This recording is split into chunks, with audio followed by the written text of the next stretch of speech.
Van Dijk was immense again. Obviously, had that mistake, missed the chances, but was immense at what he's meant to do, defending. It was quite interesting that obviously Salah goes and scores. Van Dijk was immense, and then Trent had a great game. I want to talk a bit about Trent.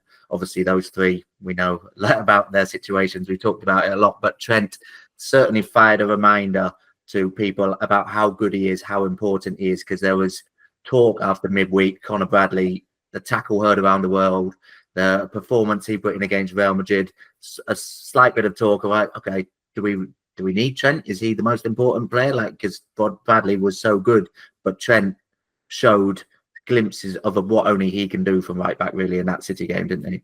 Yeah, exactly. I mean, that's it. I think people are getting a little bit carried away. As unbelievable as Conor Bradley was against Real Madrid, Trent is one of the best right backs in the world, one of the best defenders, or creative players, whatever you want to call him. Really, he's just one of the best footballers in the world, and he absolutely proved that again. I mean, his defensive work really, really solid down that side up until he kind of tired a little bit later on, and Doku came on, who can kind of turn anyone inside out. Probably doesn't have much end product after that, but he's so good at beating players.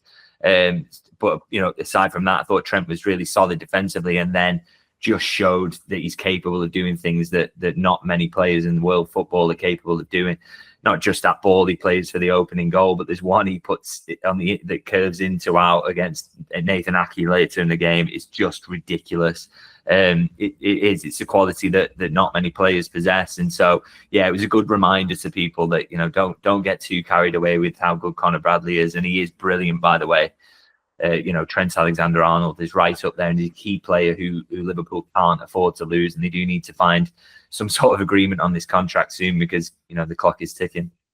Where do you think this week leaves him? Because obviously he was linked to Real Madrid. We know that subplot. He watched on from the bench as Conor Bradley put that great performance in, and then comes on and puts a great performance of his own against Man City. And from not just an individual level, but then a team level, seeing Liverpool so convincingly beat the European and English champions in the space of a week, where do you think that sort of leaves him and his thinking for his future? He's spoken in the past, hasn't he, of just kind of wanting to win trophies and that being a main driver for him. And if he thinks that he can do that at Liverpool, then he's no reason to leave. I mean, you could say about wanting to try something new at Real Madrid, but kind of look like they're struggling a little bit at the moment. It looks like they've kind of had the Mbappe signing hasn't kind of worked out for him. They're in a bit of a weird spot, and he'd be thrown into that team and probably wouldn't be a superstar in it either because the focus is on so many other players. And he loves playing for Liverpool. He'd be a future captain.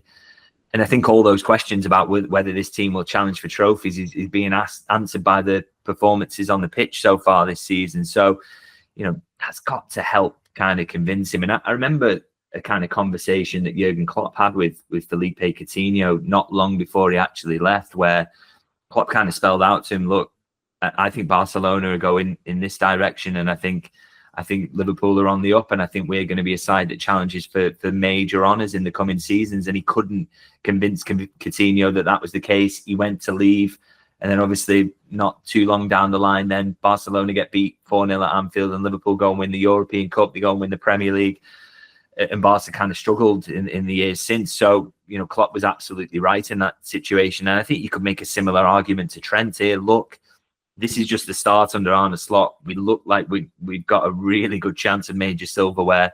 We're going to keep adding to this squad. That new sporting structure is there. We're going to try and put Liverpool back where they were at their peak under Jurgen Klopp. There's a lot to be able, you'd want to kind of buy into there. So I think it really does make a strong case for him to say and stay, and it is really helpful to Liverpool in these negotiations. Surely he's noticed that this seems to be heading in a really, really positive direction. If he's had any doubts whatsoever that he might be able to, win big trophies at Liverpool again. Yeah, it doesn't seem like there's too many reasons for a boyhood player to leave the club at the moment, does it? Especially when he's probably the weather, but I would give him that one. Weather and potentially you don't know how much money is going to come into it, but he's going to be on decent wages at Liverpool, isn't he, if he signs a new contract? So, yeah, I mean, stay, Trent. There's no reason to leave.